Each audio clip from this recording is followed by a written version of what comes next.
In my house, Alexa, Netflix, and my wife all have one thing in common. They love to ignore me. But tonight, as I sit in my ergonomic office chair debugging code that some intern probably wrote while high, I'm about to discover that ignoring people can be a two-way street. Before we dive deeper into this story, I have one small request. Please subscribe, drop a like, comment, and hit that hype button to boost this channel so more people can discover these incredible Reddit stories. My name is Devon Parker, and I'm 42 years old with the metabolism of a sedentary sloth and the social skills of a Windows Vista update.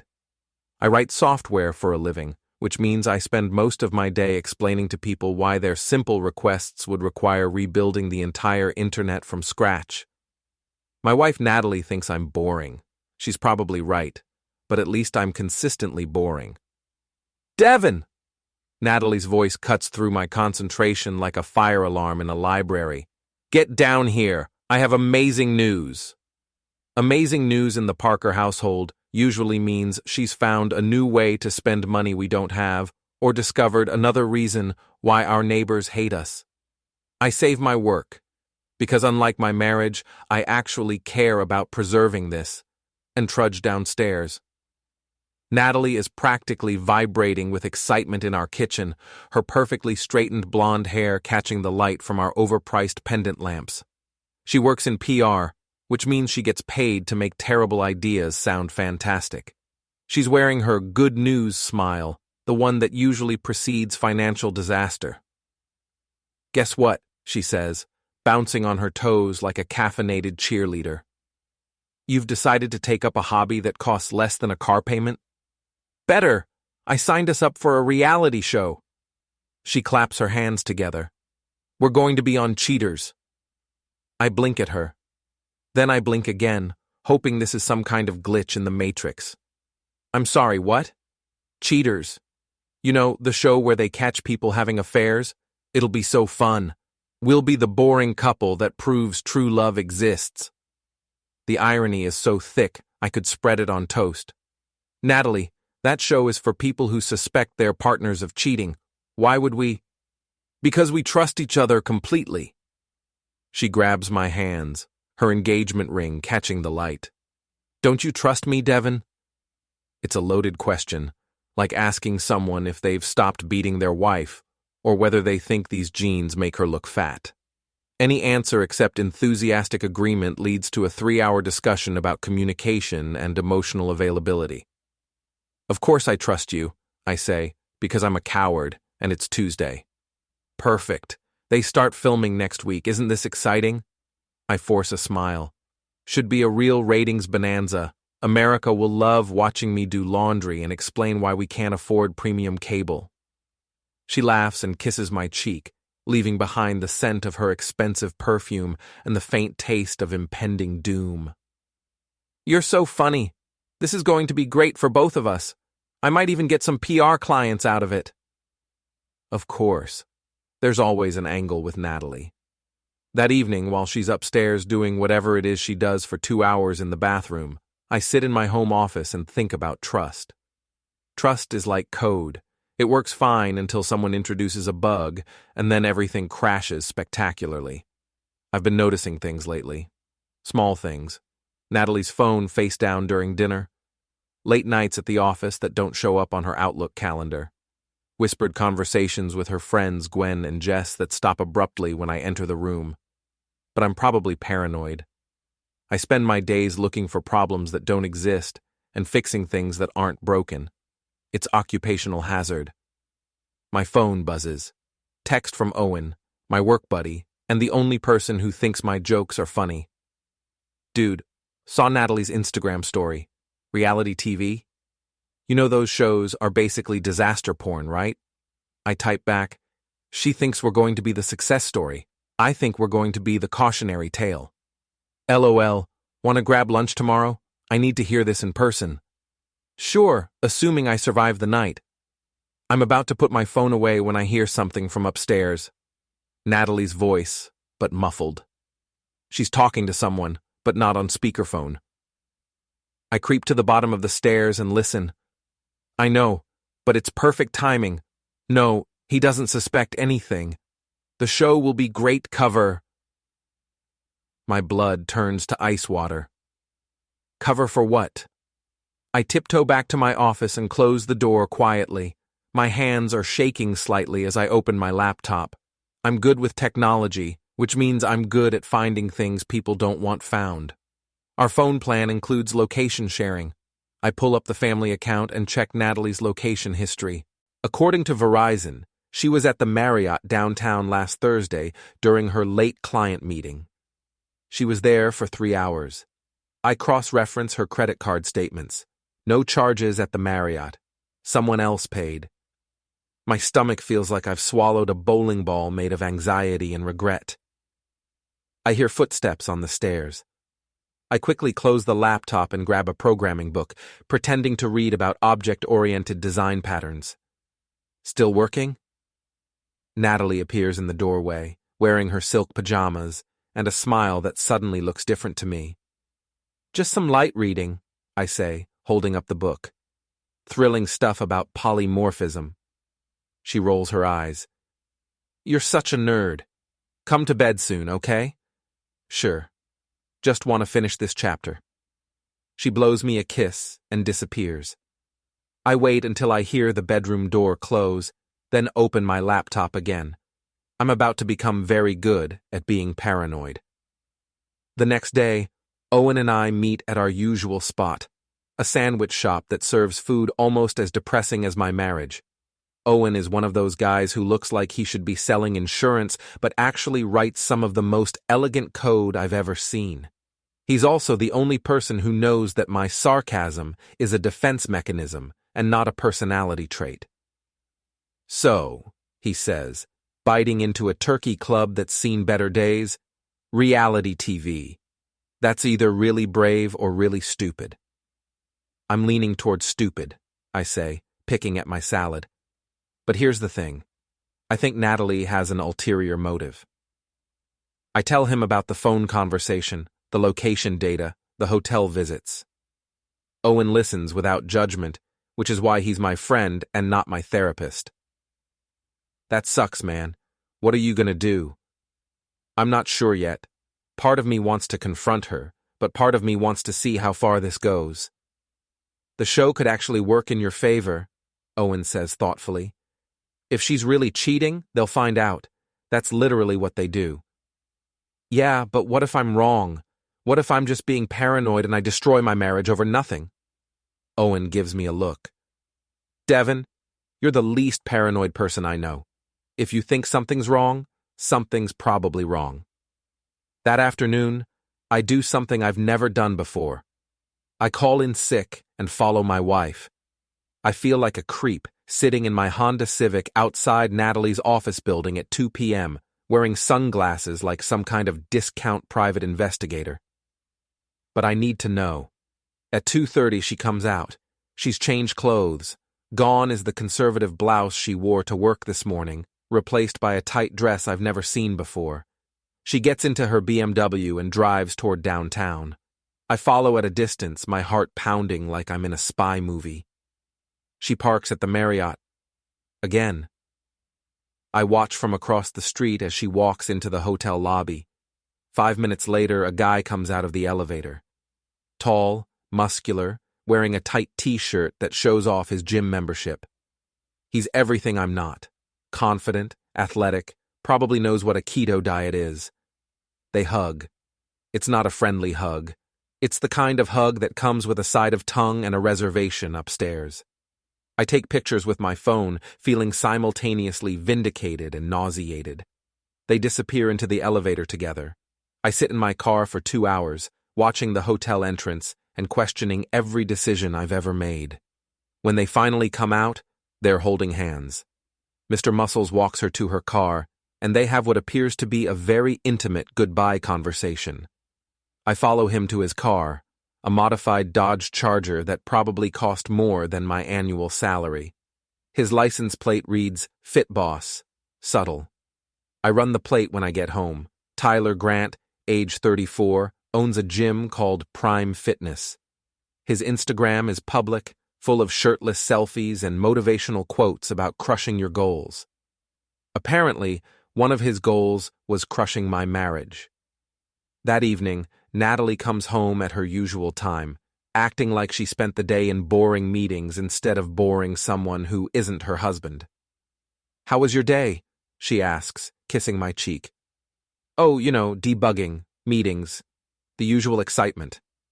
I study her face. "How about you? Any interesting clients?" "Just the usual. Nothing exciting." She's a good liar, I'll give her that. "I'm going to take a bath. The Cheaters crew wants to do a pre-interview tomorrow." "Sounds great," I say. "I'm sure we'll be very entertaining."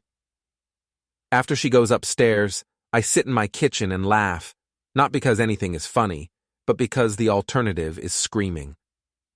My wife is cheating on me with a guy named Tyler, who probably thinks carbs are a type of car part, and she wants us to go on a show about catching cheaters. The irony is so perfect it hurts. I pull out my phone and do something that will change everything. I call the Cheaters production company. Cheaters Productions. This is Sadie. The voice on the other end is crisp, professional, and probably caffeinated beyond safe limits. I'm sitting in my car outside a Starbucks, having told Natalie I needed to run errands. Technically, destroying my marriage counts as an errand. "Hi, this is Devon Parker. My wife signed us up for your show, and I have some information that might interest you." There's a pause. What kind of information?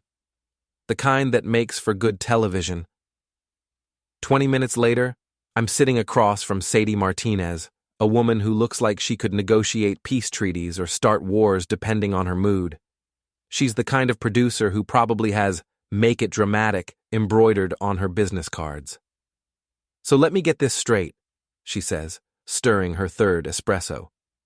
"Your wife signed you up for Cheaters, thinking you'd be the boring faithful couple, but she's actually the one having an affair?" "That's the situation, yes. And you have proof?" I slide my phone across the table, showing her the photos from yesterday. Sadie's eyes light up like a slot machine hitting jackpot. "This is perfect," she breathes. "This is television gold. The cheating wife who signs up for a show about catching cheaters. The irony is incredible. I thought you might appreciate it. Here's what we're going to do," she says, leaning forward conspiratorially. "We'll start filming as planned, but we're going to flip the script.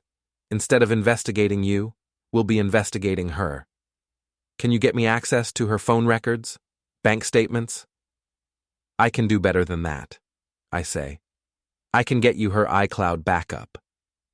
Sadie grins like a shark who's just spotted a wounded swimmer.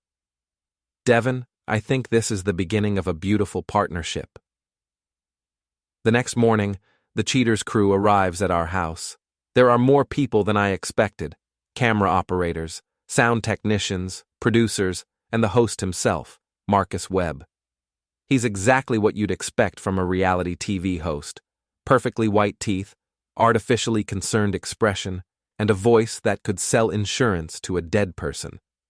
"Devon, Natalie, so excited to work with you both," he says, shaking our hands like we're old friends instead of people about to have their lives destroyed on national television.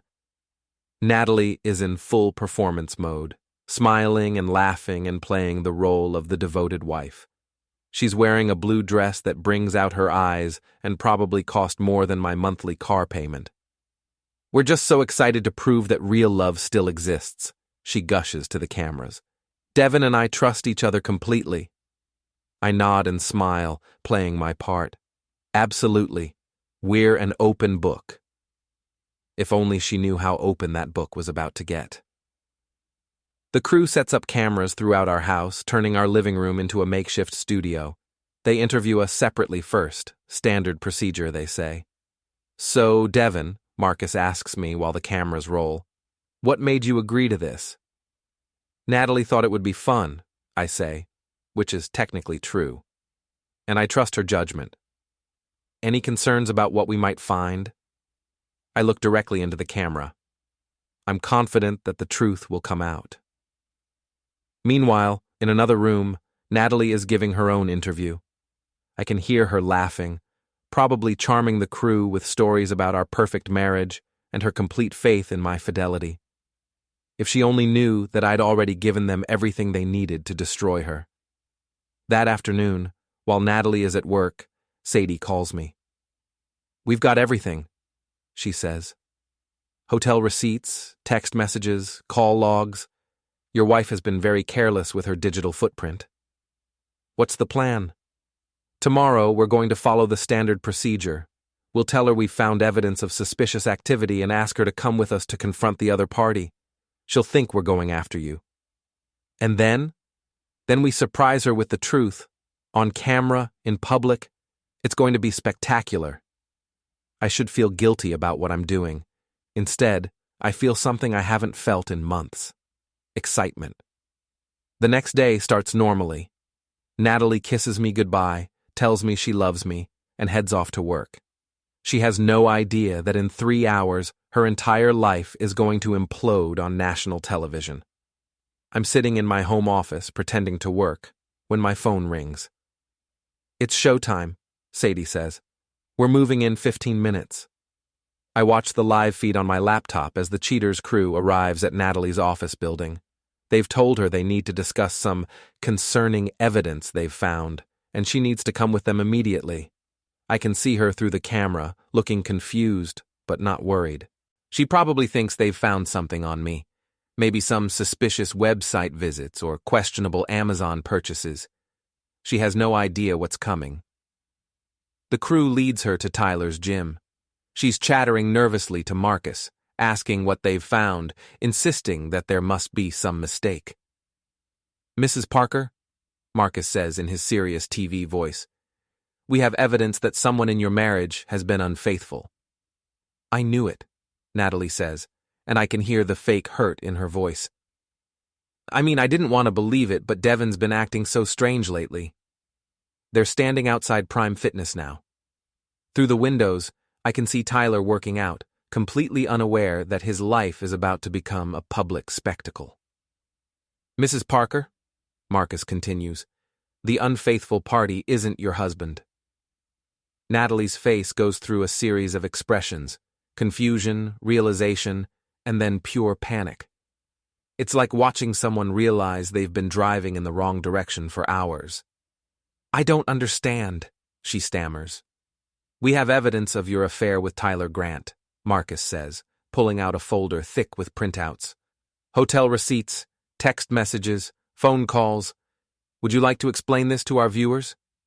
The color drains from Natalie's face. She looks around frantically, probably searching for an escape route that doesn't exist. "This is a mistake," she says weakly. "I don't know what you're talking about." Marcus nods to the camera crew, and they push through the gym's front door. Tyler looks up from his bench press, sees the cameras, and his expression shifts from confusion to terror in about 2 seconds. "Tyler Grant?" Marcus approaches him with the confidence of a man who's destroyed relationships for a living. "We're from Cheaters, and we need to talk to you about your relationship with Natalie Parker." Tyler's face goes white. "I don't know what you're talking about." "Really?" Marcus pulls out his phone and starts reading. Quote, "Can't wait to feel you inside me again. Devon suspects nothing. Meet me at our usual spot." End quote. That was sent from Mrs. Parker's phone to your number yesterday at 2:47 p.m. The gym goes completely silent. Everyone stops working out to stare at the unfolding drama. Tyler looks like he wants to disappear into the floor. That's not... Tyler's vocabulary apparently doesn't extend beyond monosyllables when confronted with reality television. Natalie pushes through the gym doors, looking desperate. "Tyler, don't say anything." "So you do know him," Marcus observes with the satisfaction of a prosecutor who's just gotten a confession. The confrontation that follows is everything Sadie promised it would be. Natalie breaks down. Tyler tries to lie his way out of it, and the whole thing is captured in high definition for the entertainment of America. But the real surprise comes when a young woman storms into the gym. "Tyler!" she screams. "What the hell is this?" Apparently Tyler has a girlfriend. Her name is Lexi. She's about 25, and she has the kind of rage that could power a small city. "Lexi, I can explain," Tyler starts. "Explain what? That you're cheating on me with some old married woman?" "I'm 39, Natalie protests, which is probably not the most important point to focus on right now. What follows is the kind of chaos that reality TV producers dream about. Lexi screams at Tyler. Natalie screams at everyone. Tyler tries to calm everyone down while simultaneously denying everything, despite overwhelming evidence to the contrary. And through it all, the cameras keep rolling. I watch from my office, eating popcorn and marveling at the beautiful destruction of my marriage. It's like watching a controlled demolition, except the building is my life, and I'm the one who set the charges. My phone rings. It's Sadie. "Are you watching this?" she asks. "Wouldn't miss it for the world." "This is the best episode we've ever filmed. Your wife just tried to blame you for her affair." "Of course she did. How's Tyler handling it?" "Like a deer in headlights. His girlfriend just slapped him with a yoga mat." I laugh despite myself. "A yoga mat?" "It was the nearest weapon. Devon, this is going to be huge. We're talking viral video, social media explosion, the works." "Good," I say, and I mean it. She wanted to be on television. She got her wish. The confrontation ends with Natalie and Tyler being escorted out of the gym by security while Lexi throws protein powder at them. It's not exactly Shakespeare, but it's definitely entertainment. That evening, Natalie comes home looking like she's been hit by a truck full of consequences. Her makeup is ruined, her hair is a mess, and her perfect PR smile is nowhere to be found. "We need to talk," she says. "Do we?" I'm sitting on the couch, watching the raw footage that Sadie sent me. I feel like the cameras covered everything pretty thoroughly. "Devon, please, let me explain." "Explain what? That you've been cheating on me for 6 months? That you signed us up for a reality show to throw suspicion off yourself? That you used our joint credit card to buy gifts for your boyfriend?" She stares at me. "How did you—" "I'm good with computers, remember? And apparently, I'm better at this than you thought." She sits down across from me, tears starting to flow. But I've seen her cry before, and I know the difference between genuine remorse and performance art. "It meant nothing," she says. "Tyler means nothing. You're my husband. I love you." Funny way of showing it. "I made a mistake, a huge mistake, but we can work through this." I pause the video on my laptop. It's frozen on a shot of her kissing Tyler in the gym parking lot. "Can we?" I ask. "Because from where I'm sitting, it looks like you made a lot of mistakes. Repeatedly. For months."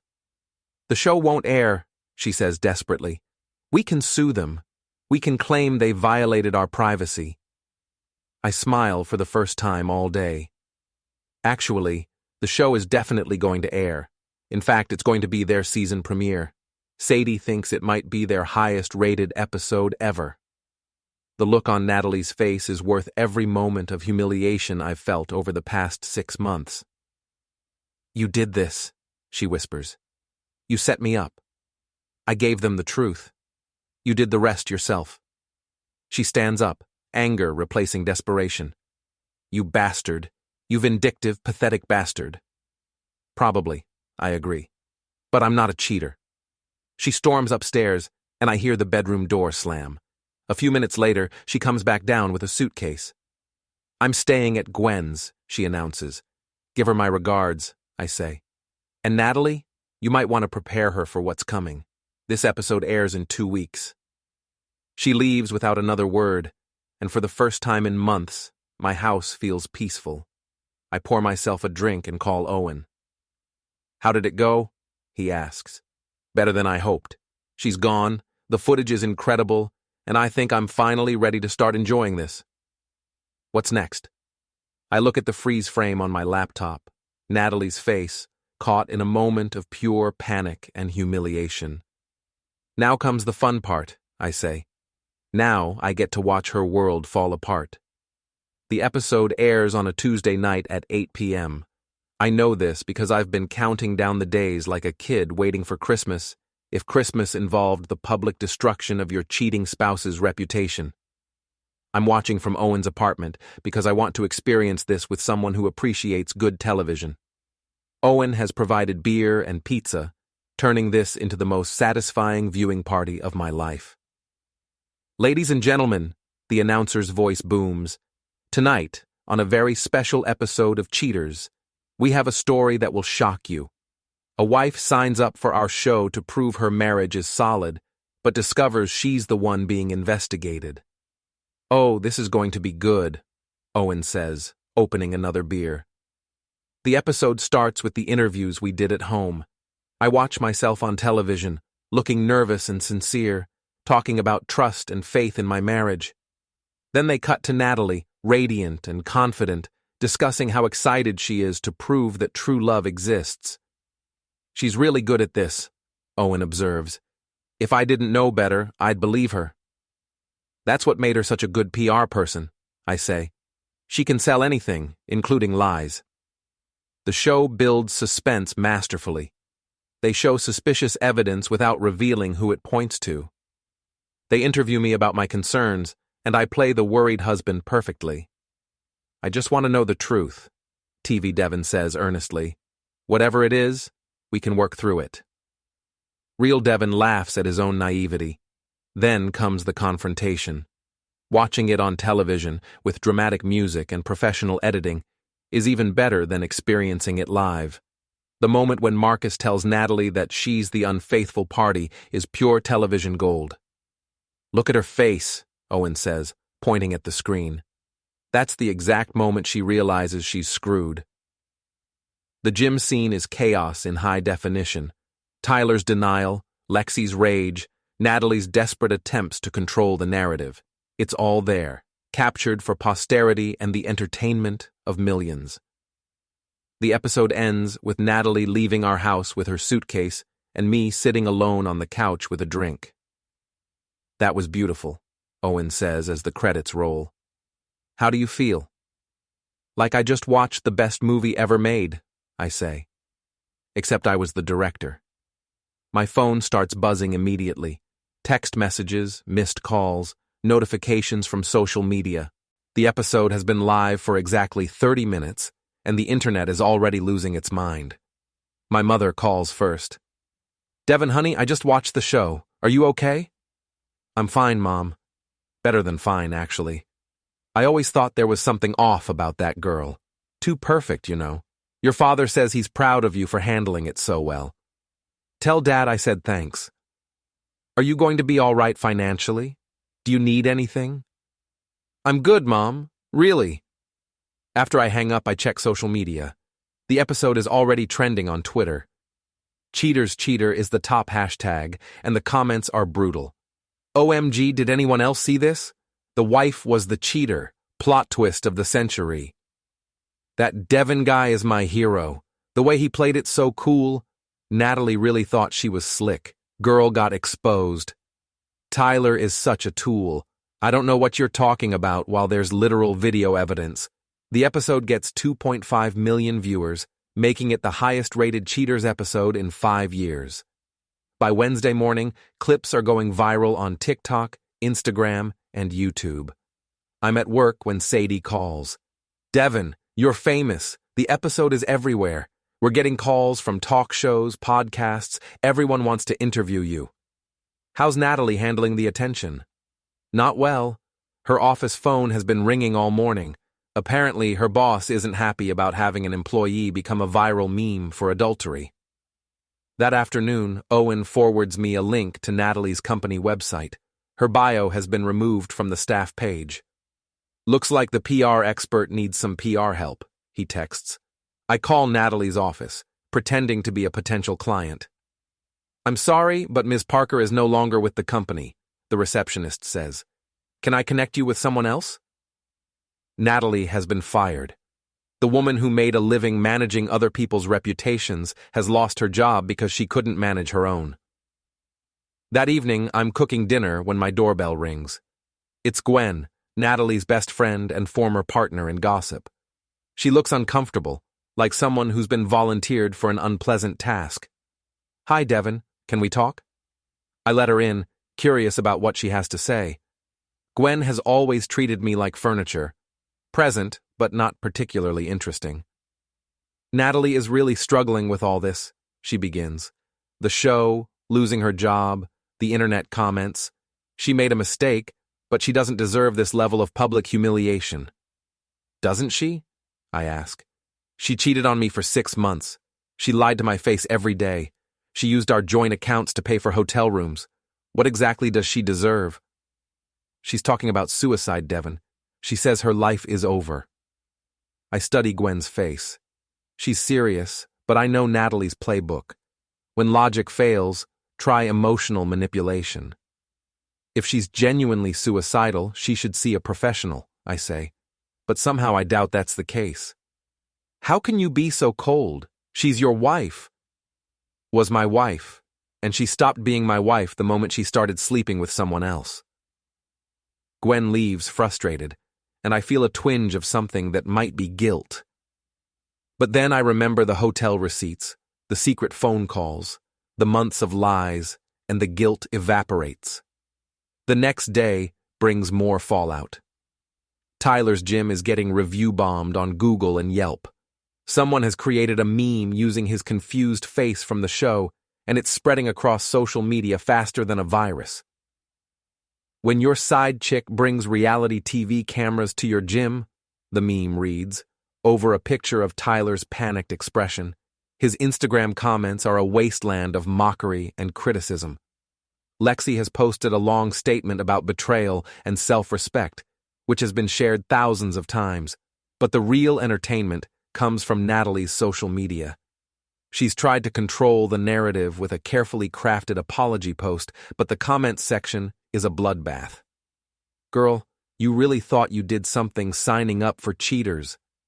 The audacity to cheat and then go on TV to prove your marriage is solid. Devon deserves better. You played yourself. This is what happens when you think you're smarter than everyone else. She's turned off comments on all her posts, but the damage is done. Screenshots of the original comments are circulating everywhere. On Friday, exactly 1 week after the episode aired, I get a call from an unknown number.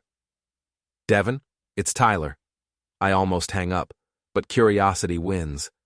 What do you want, Tyler? Look, man, I know you hate me, and I get it.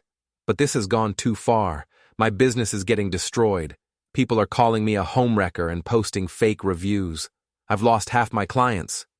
That sounds like a personal problem. I'm sorry, okay? I'm sorry about the affair. I'm sorry about your marriage.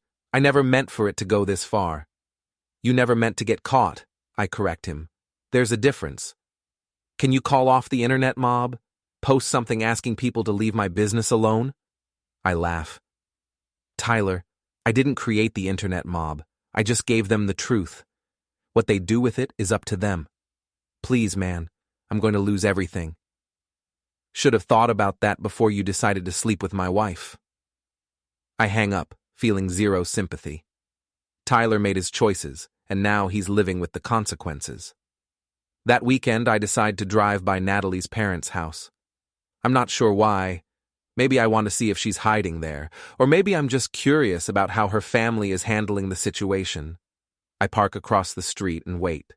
After about an hour, Natalie's mother comes out to get the mail. She looks around nervously, like she's expecting paparazzi to jump out of the bushes.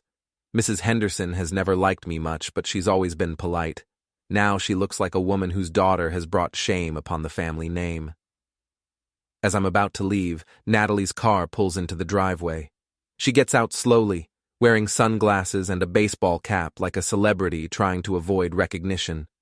She's lost weight, and not in a good way. She sees my car and freezes. For a moment, we stare at each other across the suburban street. Then she hurries into her parents' house without looking back. I drive home feeling oddly satisfied.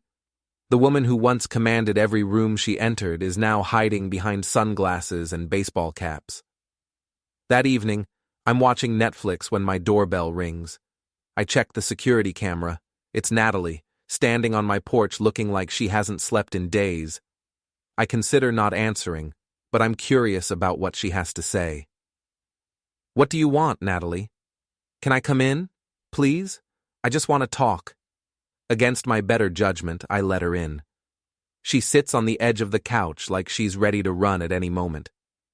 "I lost my job," she says. "I heard. My parents are ashamed of me. My friends won't return my calls. I can't go anywhere without people recognizing me. That must be difficult." She looks at me with red-rimmed eyes. "How can you be so calm about this? Don't you feel anything?" "I feel a lot of things," I say.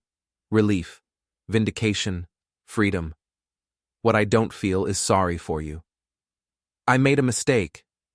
"Stop calling it a mistake," I interrupt. "A mistake is forgetting to set your alarm clock. What you did was make a series of deliberate choices over 6 months. You chose to cheat. You chose to lie. You chose to humiliate me." "I know, but..." "You chose to sign us up for a reality show about catching cheaters while you were actively cheating. The irony is so perfect, it's almost artistic." She starts crying, but I'm immune to her tears now. I've seen this performance before. "I want to work things out," she says. "We can go to counseling. I'll do whatever it takes." There's nothing to work out. Our marriage is over. Because of one affair? Because of 6 months of lies? Because you made me look like a fool? Because you signed us up for national television thinking you were smarter than everyone else? She's quiet for a long moment. Then she looks up at me with something that might be genuine emotion. "I never meant to hurt you." "But you did. Every day for 6 months you hurt me. The only difference is that now you're hurting too." She leaves without another word, and I lock the door behind her. Later that night, I call Owen. "How are you holding up?" he asks. "Better than I expected. It's weird. I thought I'd feel guilty about destroying her life, but I don't. Maybe because she destroyed it herself. You just documented the process. Maybe. Or maybe I'm becoming a sociopath. If you're a sociopath, you're a very entertaining one. The internet loves you. The internet loves drama. I just happen to provide it." So what's next? I look around my quiet house, finally free from the tension and lies that had filled it for months. "Now I figure out how to be happy," I say. And I think I'm off to a good start. 3 weeks after the episode aired, I'm officially internet famous. Not good famous like a viral cat video, but notorious famous, like the guy who exposed his cheating wife on national television. My LinkedIn profile has been viewed 50,000 times, and I've gotten job offers from companies who apparently value my creative problem-solving skills. But Natalie and Tyler are discovering that internet fame works both ways. I'm having coffee with Owen when he shows me Tyler's latest Instagram post. It's a black screen with white text. Taking a break from social media to focus on healing and growth. Thank you to those who have shown compassion during this difficult time. Translation: The trolls have won, Owen says, grinning. His gym's Yelp page is still a disaster zone, I report, pulling it up on my phone. 2 stars and dropping. Someone posted a review that just says, "Ask Tyler about his cheating heart," with crying, laughing emojis. That's cold. That's karma. But I'm not satisfied with passive revenge anymore. Watching Tyler and Natalie suffer from a distance was entertaining for a while, but I'm starting to feel like a spectator in my own revenge story. It's time to get more involved. My first target is Tyler's precious gym. Prime Fitness is his baby, his identity, his entire sense of self-worth, wrapped up in chrome dumbbells and motivational posters about crushing your goals. He's already losing clients thanks to the negative publicity, but I think I can accelerate the process. I spend my lunch break driving around the neighborhood, taking note of every digital billboard and electronic sign. There's one right across from Tyler's gym, a rotating display that advertises everything from car dealerships to divorce lawyers. A few phone calls and a modest payment later, I own that billboard for 48 hours. The message I choose is simple. Ask Tyler Grant about his reality TV debut, as seen on Cheaters, now streaming online. The billboard goes live on a Monday morning. By noon, Tyler's gym parking lot is noticeably emptier than usual. By evening, someone has posted a video on TikTok of Tyler standing in his parking lot, staring at the billboard, with the expression of a man watching his life burn down. The video gets 100,000 views in 6 hours, but Tyler's humiliation is just the appetizer. The main course is Natalie. She's been staying with her parents, trying to rebuild her life and reputation. She started a blog called Second Chances, where she writes about redemption and learning from mistakes. It's getting decent traffic, mostly from people who want to watch a train wreck in slow motion. Her latest post is titled Moving Forward with Grace, and it's full of inspirational quotes about forgiveness and growth. The comments section, however, tells a different story. Grace? You mean like the grace you showed your husband when you were cheating on him? Moving forward to the next married man? Girl, the only thing you should be moving forward to is therapy. Reading the comments gives me an idea. A terrible, wonderful idea. I create a fake email account and send a message to several gossip blogs and local news sites. The subject line reads, Cheaters star Natalie Parker. Where is she now? In the email, I provide links to her blog, her parents' address, public record, and some interesting details about her attempts to rebuild her image. I mention that she's been trying to get back into PR work, despite being fired for becoming a viral meme about adultery. Within 24 hours, 2 local news stations have picked up the story. Reality TV Cheater Attempts Comeback runs on the evening news, complete with footage from the original episode and screenshots of her blog. The attention destroys any chance she had of quietly rebuilding her life. Her blog comments explode with new visitors, most of them not supportive. Her parents' neighborhood becomes a minor tourist attraction for people wanting to see where the cheaters lady is hiding. But I'm still not done.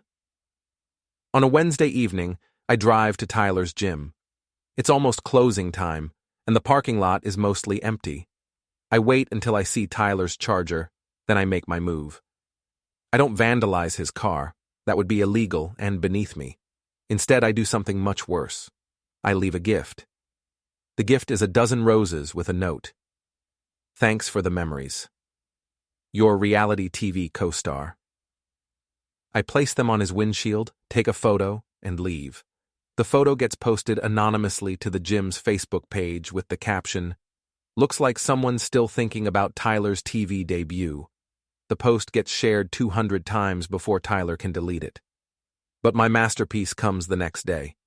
I've been monitoring Tyler's schedule through his Instagram posts, the ones he hasn't deleted.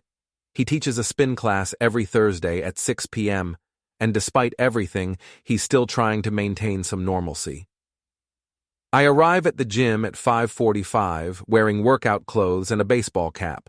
I've never been inside Prime Fitness before, and I have to admit it's impressive. All the latest equipment, motivational posters everywhere, and a sound system that could power a small concert. Tyler is setting up for his spin class when he sees me. The color drains from his face like someone pulled a plug. What are you doing here? He asks, looking around nervously. I thought I'd try a spin class, I say casually. I hear you're an excellent instructor. You need to leave. Why? I paid for a day pass. I'm just here to work out. There are about 15 other people in the class, mostly middle-aged women who probably don't recognize me. Yet. Please, Tyler says quietly. Don't do this. Do what? Exercise? I thought this was a gym. The class starts, and Tyler has no choice but to begin the workout. I take a bike in the front row, directly in his line of sight. Every time he looks up, he sees me pedaling away, smiling pleasantly. Halfway through the class, I raise my hand. Excuse me, Tyler? I think I recognize you from somewhere. Weren't you on TV recently? Tyler's face goes white. Let's just focus on the workout. Oh, right. You were on that show. What was it called? Cheaters. You were the guy sleeping with the married woman. The other participants stop pedaling and stare. Someone pulls out their phone. "That's enough," Tyler says, stopping the music. "Everyone, let's take a 5-minute break." But the damage is done. Within minutes, someone has posted a video to Instagram. "OMG, the guy from Cheaters is teaching spin class at my gym." I finish the class, thank Tyler for an excellent workout, and leave. By the time I get home, the video has been shared across multiple social media platforms. Tyler's gym receives 50 negative reviews that evening. The next morning, I wake up to find that my revenge has gone viral again. Someone created a meme using security footage from the gym, when your past catches up with you at spin class. But the real satisfaction comes from a phone call I received that afternoon. "Devon, it's Sadie from Cheaters. We want to do a follow-up episode. The internet can't get enough of this story." "What kind of follow-up?" "We want to document the aftermath, show how everyone's lives have changed since the original episode aired. The network loves the ratings, and the audience is demanding more content." I consider this. More television exposure means more humiliation for Natalie and Tyler. It also means more attention for me, but at this point, I don't care about my privacy anymore. "What would you need from me?" "Just be yourself. Let us film your daily life, maybe get some reactions to how Natalie and Tyler are handling everything. We might even try to arrange a confrontation." "A confrontation?" "Nothing dangerous. Just get everyone in the same room, let the cameras roll, see what happens. Reality TV gold." I think about it for exactly 3 seconds. "When do we start filming?" The follow-up episode begins production the next week. This time, the crew is smaller. Just Sadie, 2 camera operators, and a sound technician. They follow me around for a few days, documenting my post-divorce life. They film me at work, where my colleagues treat me like a minor celebrity. They film me grocery shopping, where random strangers recognize me and ask for selfies. They film me at home, living peacefully in a house that's no longer filled with lies and tension. "How does it feel to be internet famous?" Sadie asks during one of our interviews. "Surreal," I answer honestly. 6 months ago, I was just a boring software engineer married to a woman who was cheating on me. Now I'm the guy who exposed his cheating wife on national television. Any regrets?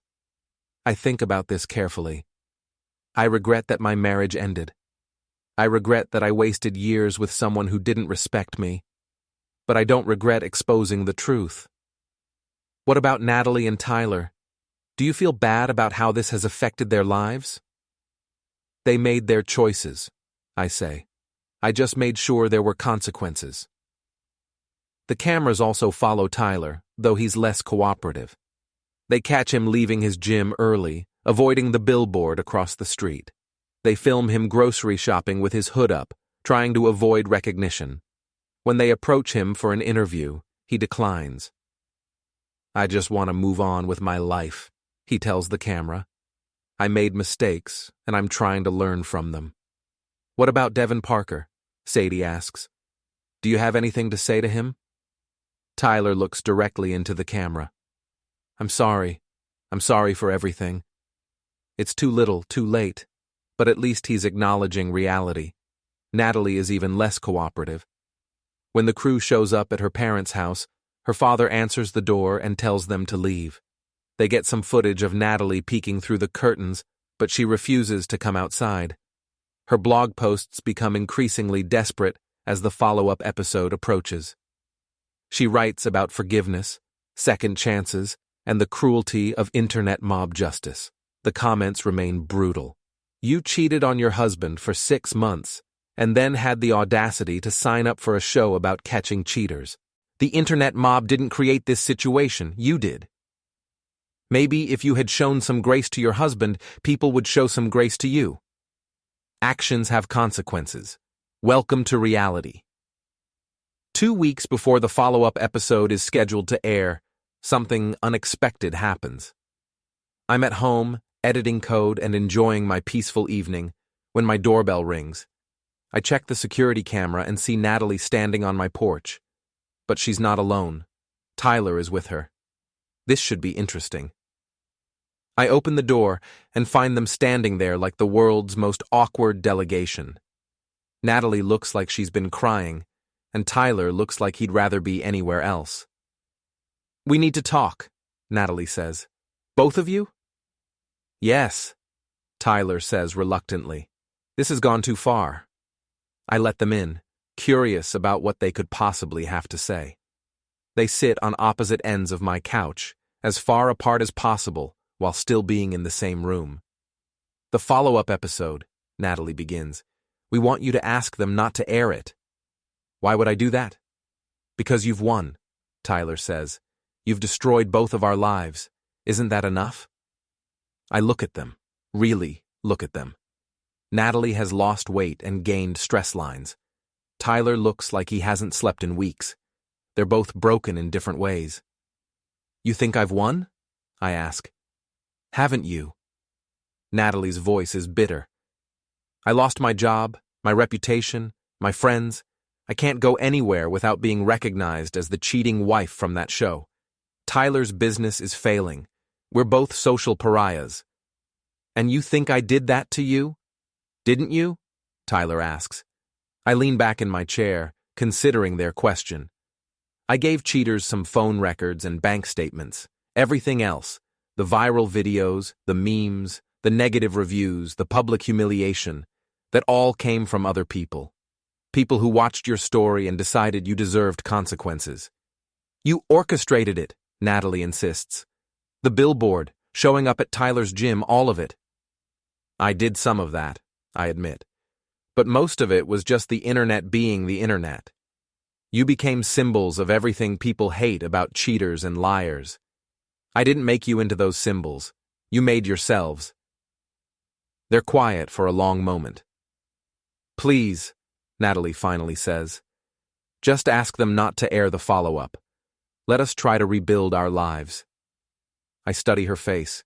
She's genuinely desperate, maybe even broken.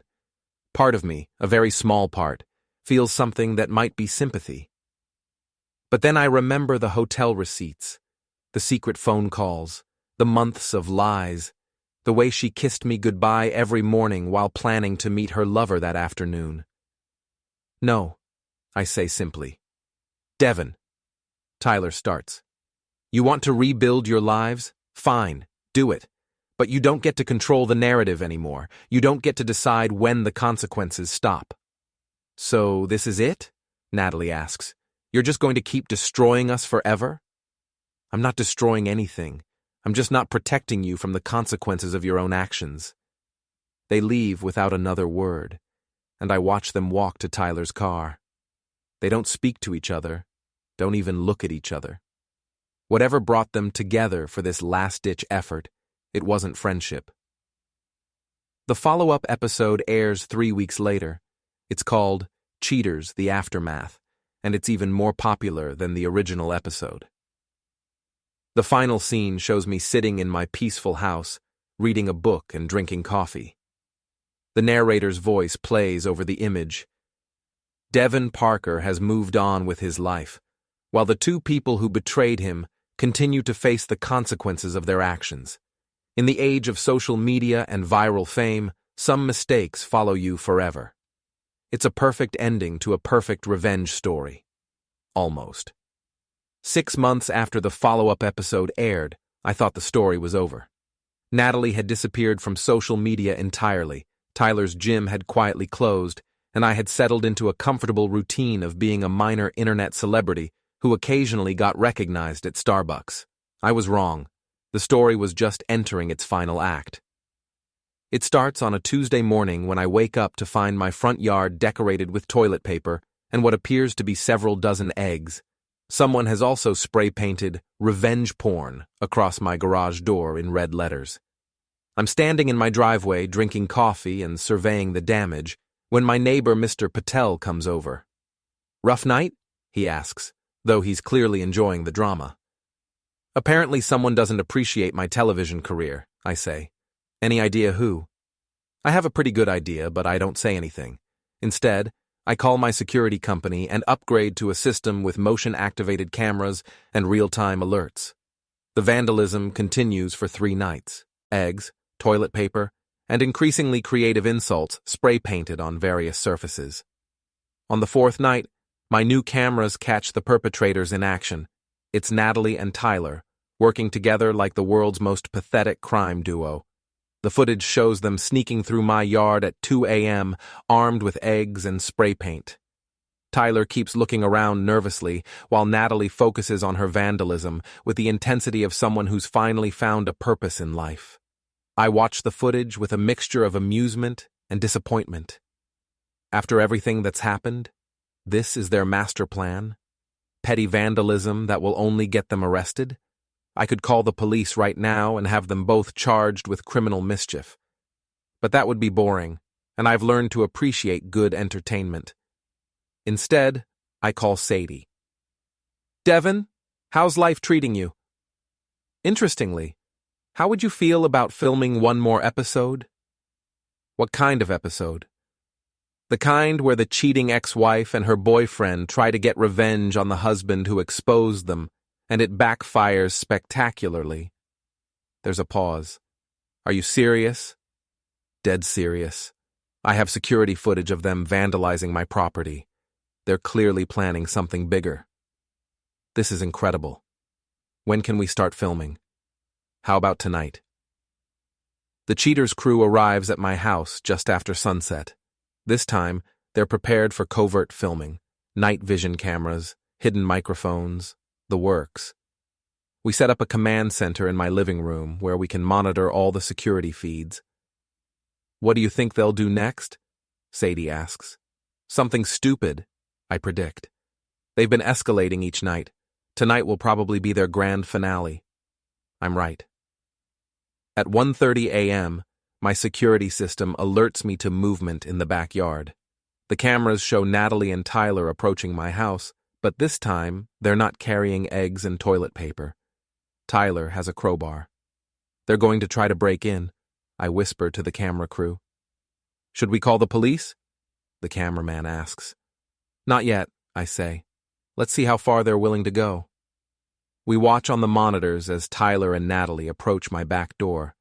Tyler tries the handle first, locked, obviously. Then he starts working on the door frame with the crowbar while Natalie keeps watch. This is breaking and entering, Sadie whispers. We're witnessing felonies. We're witnessing the final chapter, I correct her. It takes Tyler about 5 minutes to jimmy the lock. The back door swings open, and they both freeze, waiting to see if an alarm goes off. There is no alarm. I disabled it so they could get inside. They creep through my kitchen, whispering to each other. The hidden cameras catch every word. Are you sure about this? Tyler asks. He destroyed our lives, Natalie hisses. It's time he faced some consequences. What if he wakes up? Then we tell him exactly what we think of him. They make their way through my house, heading toward the stairs. I assume they're planning to confront me in my bedroom, which would be terrifying if I were actually asleep upstairs. Instead, I'm sitting in my living room with a film crew, watching their every move on high-definition monitors. This is insane, the sound technician whispers. This is television, Sadie corrects him, her eyes glowing with professional excitement. Tyler and Natalie reach the top of the stairs and head toward my bedroom. The camera in the hallway shows them approaching my door, Tyler still holding the crowbar like some kind of suburban burglar. Natalie reaches for the door handle, takes a deep breath, and pushes it open. The bedroom is empty, of course. The bed is made, the lights are off, and there's no sign that anyone has been sleeping there. Where is he? Tyler asks, confused. I don't know, Natalie says, looking around frantically. That's when I turn on the living room lights. Looking for me? I call out. The sound of my voice carries through the house, and I hear Tyler curse loudly. On the monitor, I watch them both panic, looking around like trapped animals. Devon? Natalie calls out. We just want to talk. Then you probably shouldn't have broken into my house with a crowbar, I reply. I stand up, followed by the camera crew.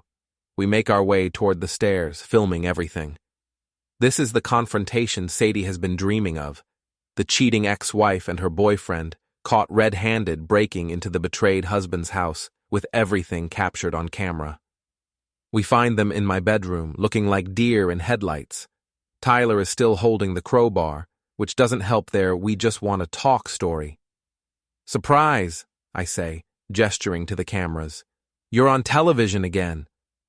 Natalie's face goes through a series of expressions: shock, horror, rage, and finally, resignation. She knows she's been caught, and she knows it's being filmed. "You set us up," she says. "You set yourselves up. I just provided the venue." "We didn't come here to hurt you," Tyler says, though he's still holding the crowbar. "Then why the breaking and entering? Why the weapon?" "It's not a weapon," Tyler protests. "It's just for the door." "Right. Because normal people always carry crowbars when they want to have a conversation." Natalie steps forward, and for a moment I think she might try to attack me. Instead, she starts crying. "Do you have any idea what you've done to us?" She sobs. "My parents won't speak to me. I can't get a job anywhere. People recognize me on the street and call me a whore." "That must be difficult," I say without sympathy. "Tyler lost his business. He's living in a studio apartment and working at a chain gym for minimum wage." "Sounds like a personal problem." "We lost everything because of you."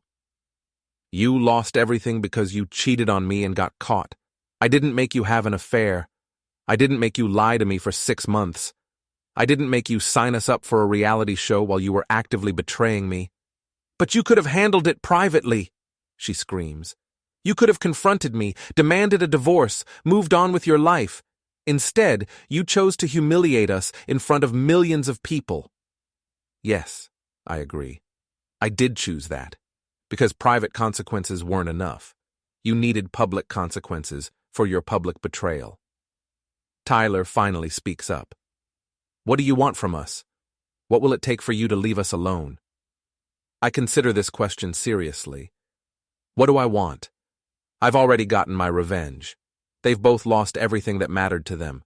Their reputations are destroyed, their relationship is toxic, and they're facing criminal charges for breaking into my house. "I want you to understand something," I say finally. "This isn't about revenge anymore. This stopped being about revenge months ago. This is about consequences. You made choices, and those choices had results. The fact that you don't like the results doesn't make them unfair." "So you're never going to stop?" Natalie asks. "I'm not doing anything to you. The internet is doing things to you. Society is doing things to you. I'm just living my life." "While we suffer. While you face the consequences of your actions, there's a difference." The police arrive about 10 minutes later. I called them while Tyler and Natalie were searching my bedroom. They arrest both of them for breaking and entering, criminal mischief, and possession of burglary tools. The whole thing is caught on camera, of course. As they're being led away in handcuffs, Natalie turns back to look at me. "I hope you're happy," she says. "I'm getting there," I reply. The episode that results from this footage is called Cheater's Breaking Point, and it becomes the most watched episode in the show's history. The image of Natalie and Tyler being arrested in my bedroom becomes an instant meme, spawning countless variations and parodies. But the real satisfaction comes from something else entirely. 3 days after their arrest, I receive a package in the mail. No return address, but I recognize the handwriting. Inside is a letter from Natalie, written on cheap paper that suggests she's not exactly living in luxury these days. "Devon," it begins, "I know you probably don't want to hear from me, and I know you'll probably just throw this letter away, but I need to say something, and I need you to hear it. You were right about everything. I was selfish, dishonest, and cruel. I betrayed you in the worst possible way, and then I had the audacity to act like I was the victim when you exposed me. I told myself that the affair didn't mean anything, that it was just physical, that I still loved you. But that was a lie. If I had loved you, I never would have done what I did.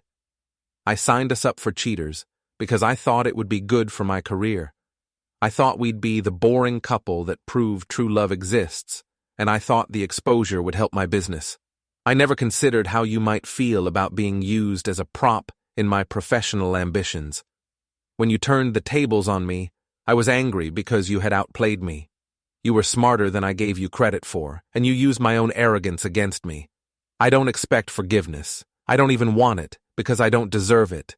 I just wanted you to know that I finally understand what I did to you, and I'm sorry. Tyler and I aren't together anymore. We never really were together. We were just two selfish people using each other. The only thing we had in common was that we had both betrayed someone who trusted us. I'm moving away, far away. I'm going to try to start over somewhere nobody knows my name or my story. Maybe I can become a better person, though I doubt I'll ever become a good one. You won, completely and totally. I hope that brings you some peace. Natalie. I read the letter twice, then folded it carefully and put it in my desk drawer. It's not an apology. It's too late for apologies. It's an admission of defeat, and that's much more satisfying. That evening, I'm sitting on my back porch enjoying a beer and the quiet satisfaction of a job well done, when Owen calls. Saw the new episode, he says. Breaking and entering? Really? I was as surprised as anyone. I thought they'd given up months ago. How do you feel now that it's really over? I think about his question. How do I feel? Vindicated, certainly. Satisfied, absolutely. But there's something else. Something I hadn't expected. Free, I say finally. For the first time in years, I feel completely free. Free from what? From caring what happens to them. From anger. From the need for revenge. They're not my problem anymore. So what's next for Devon Parker, reality TV star and internet legend? I look around my quiet backyard, at my peaceful house, at the life I've built from the ashes of my marriage. Now I get to be happy, I say, and that's the best revenge of all. Epilogue. 6 months later. I'm sitting in a coffee shop working on my laptop when a young woman approaches my table. Excuse me, she says nervously. Are you Devon Parker from the Cheaters show? This happens occasionally. I've learned to handle it with grace. I am, I say, closing my laptop. I just wanted to thank you, she says. My boyfriend was cheating on me, and I was going to take him back. But after watching your show, I realized I deserved better. I broke up with him instead. Good for you, I say, and I mean it.